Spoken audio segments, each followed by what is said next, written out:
Good day, steadies. So, ang vlog natin ngayon is Raptor na naman. Daniel, ano ba? Puro Raptor tayo dito. Pero nung isang araw, may mga ginawa kami na iba-ibang, ano ba yung mga ginawa natin nun?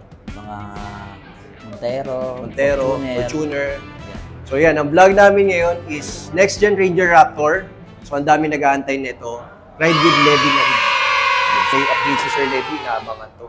Yung size 35 niya na goma. And nagpalit siya ng kanyang rims. So, kilala yun na naman yan. Ride with Levy, Sir Levy. Silipin natin yung sasakyan niya. So, andito na tayo sa labas. Kasama si Sir Levy. Ay, hello. Sir, ayan, ang dami nag-aantay nung 35s natin, sir. So, yeah. bilang magaling mag-explain, si Sir Levy yung tatanungin natin. Okay. Sa mga upgrade natin. Sir, umpisa natin sa mags and tires. Finally, ang nakuha kong mags itong fuel spar, no? Actually, ang hinahanap ko talaga yung offset na -12 kasi malapad yung fender eh. So gusto ko nakalabas siya. Pero hindi na ako nakahintay. Kinuha ko na rin ito kaya ito yung +1 mm, no? So medyo pasok pa siya ng konti. Pero na-compensate naman siya dito sa BF Goodrich tires. Kasi itong size 35, medyo bumilog siya eh. Makita mo dito, tama-tama lang yung poke na gusto ko.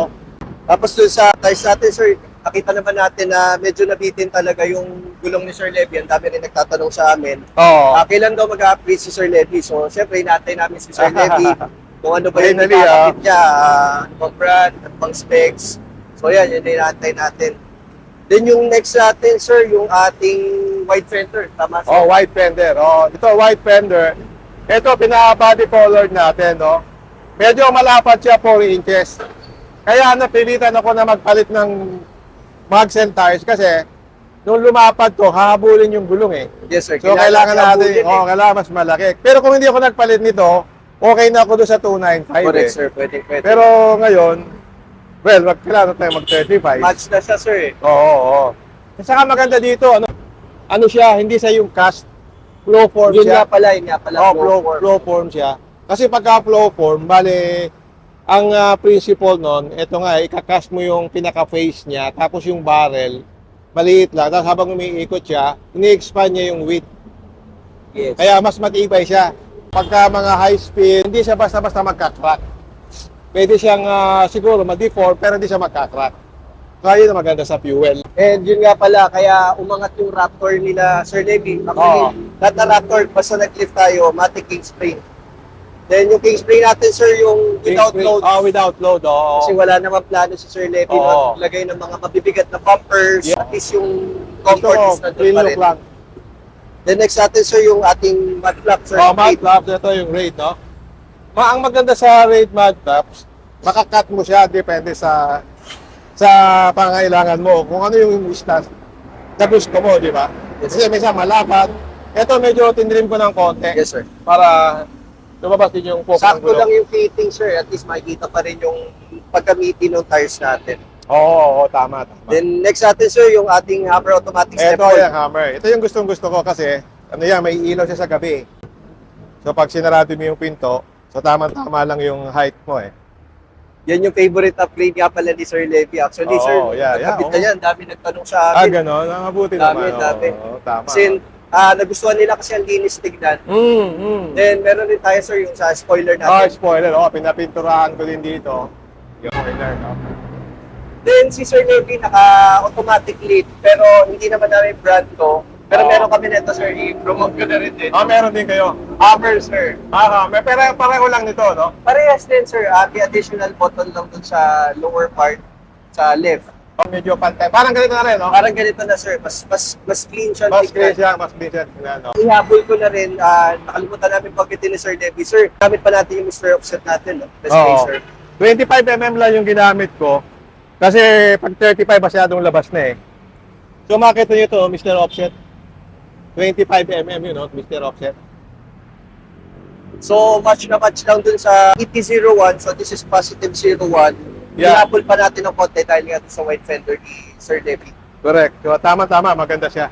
Then, sa harap naman ni Sir Levy, iba nagkabit, pero meron din kami yan, sir.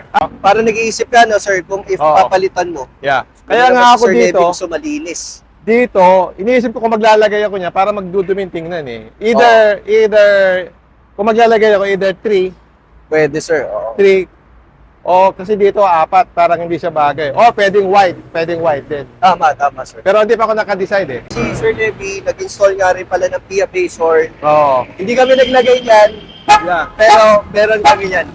Meron din kayo niyan, no? Yes, sir. Meron kami yan. Meron sa apat na steadfast set yan. yan eh. Oo. Pinapinturahan ko din sa kanila to. Nakita mo, yung original nito is parang silver eh. Ito medyo, iniba ko yung kulay. Naiba siya ngayon. Pasok tayo sa loob, sir. Sige. By the way, ito nga pala yung pinagpalitan ni Sir Levi. Sir, 703 Oh, 703 na ano? Method Dreams. Method, yes. So, anong masasabi mo, sir, dun sa experience sa paggamit sa method, sir? Actually, sa experience ko dito, makapit siya eh. Iba yung weight niya, tama-tama lang. Kasi yung dati yung BLF magaan masyado for a Raptor nakita ko. Pero ito parang mas maganda yung hakap niya sa kalye. And ang napansin ko, sir, dun sa pinagpalitan natin, dun sa fuel, Oo. nakita ko, sir, may bid grip rin sila. Pero mas malalim yung bid grip. Yeah, mas malalim itong bead grip nito. 703. Yeah. So, Mas malalim makikita ito. nyo. Mas malalim. Ito yung bead grip niya, no? Doon sa kanya, manipis lang eh. Pero meron din siyang Meron bead grip. din, oo. Meron din siyang bead grip. Ito nga pala, this one is cast aluminum. Yung fuel na pinalit ko is flow form yun eh. Timbang tayo, sir, para nung binuhat natin, mas magaang pa siya, no? Kahit mas magaan siya. malapad. Oo. Kasi nga yung flow form, mas magaan talaga siya ng 10 to 25%. Kasi yung material na ginamit doon, yung flow forming process kasi, na-strengthen niya yun with a pure material eh. Unlike this, pagka-cast mo kasi, diretso cast, so yun na talaga yung weight niya. Yes. Doon nagsisimula ka sa smaller volume eh. Kaya mas okay yun. So, Sir Levi, thank you very much. Kamusta naman yung naging experience mo sa amin sa Steadfast? Ay, okay. Yun nga ang binabalik-balikan ko eh. Alam mo kasi ako, yung pag-upgrade ko, paunti-unti lang kasi depende rin sa budget. Hindi naman ako yung tipo na isang buhos lang, kompleto na. So, ang kailangan ko yung what you call this, yung reliable na partner sa pag-build ko nung aking sasakyan. Makita nyo, unti-unti lang ginagawa ko, di ba? Yes, sir. Unti-unti. Pa isa-isa. Kasi pinag-iisipan ko yung aking kakabit eh. Maganda ba yan? So, kung pa isa-isa lang, okay lang. Ang maganda dito sa Steadfast, kumbaga, kilala ko na ikaw, gamay ko na yung trabaho ninyo. So, madali na. Hindi yung mangangapa pa lang ako na, teka, baka iba naman yung magkabit nito. At least yung mga mekaniko mo, kilala ko na. Yes, sir. So, Sanay na. tama-tama. Tsaka Kaya nakakatuwa rin, sir, yung trust mo sa amin talagang ibang klase, talagang balik ka ng balik. Then, yun nga, napansin ko rin, sir. Word of mouth, so yung trust nila kay Sir Levi is talagang, masasabi ko bang 100%. Pero grabe, sir, nininindrop ka talaga ng mga clients dito. Talaga. Yes, sir. Thank you naman. Tiwala mo sa Steadfast, sir. Oo nga eh. So, ako naman, pagka nagustuhan ko yung service, balik-balik talaga ako. Bakit pa ako lilipat sa iba? Tama. Nakita ko na doon kasi parang kung hit and miss ka kung kung Yes, iba ka nang pupuntahan eh. So, At nagustuhan mo nga pala, sir, yung attitude ng mga mechanic natin, di ba? Oo. Pag may mga request si Sir Levi, Oo. at least daw, hindi raw medyo masungit yung Oo, yun approach nga. eh. Oo Kasi nga. may mga, di ko naman masabi lahat, siguro may mga tao talaga na minsan is, if makorek, Oo. tapos trabaho nila, baka sabihin is marunong. So kami Oo. nakinig kami sa mga kliyente. Yes, If yes. pwede ba talaga, Oo. sige go. Then if hindi naman ubra yung request nila, sir, sasabihin namin. Mas maganda yung kaysa yung pipilitin mo tapos hindi naman pala pwede. At saka mahirap din kasi yung magmamadali. Pag minamadali ka, yung iba kasing mekaniko gusto matapos lang, di ba? Tama, sir. Hindi yung kasi kailangan yung total customer satisfaction na importante eh. Sa end of the day, yung repeat customer importante. Kaya kung hindi siya nasiha sa hindi siya babalik. Tama. Para ding barbero yan eh. Papagupit ka, di ba? Pag barbero, normally, pag nagustuhan mo, kahit malayo Yes, sir. pupunta Oo, ako, doon ka dadayuin magpapagupit. pa talaga. Dadayuin mo yun eh. Ganun So, nangyayari sa Steadfast nga pala ngayon. Meron kami mga client nga pala, sir. Minsan taga North pa, Sindulo ng North, talaga? like Cabanatuan, Ilocos. Oo. Then meron kami mga client from Cebu, Davao. Okay. Ano pa ba yun? Daniel, may mga Jensen pa, no? O, for Layo, take-out naman to, sir. Take Then, siniship ninyo. yes, sir. Tapos nagre-request din sila na sana raw magkaroon ng Steadfast doon. Malay nyo naman. Oo, Diba? malay mo, you never know. Magkaroon ka ng branch doon, di ba? Yes. Thank you very much, Oh, sir. thank you din. Oo. Thank you, Jason. Then tawagin natin Babalik-balik ulit ako. Oo.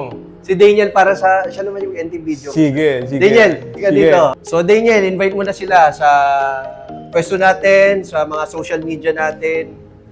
So yun, visit kayo dito guys sa Steadfast Auto Works Makati City. Follow nyo kami sa aming page sa Facebook, Facebook. Instagram, TikTok, YouTube. Don't forget to like, share, and subscribe. Thank you. Lalo na yung sa YouTube channel namin, guys. Ganda ng mga yung number of views namin ang taas. Tapos yung subscriber namin. So, thank you. Supportan yung Steadfast.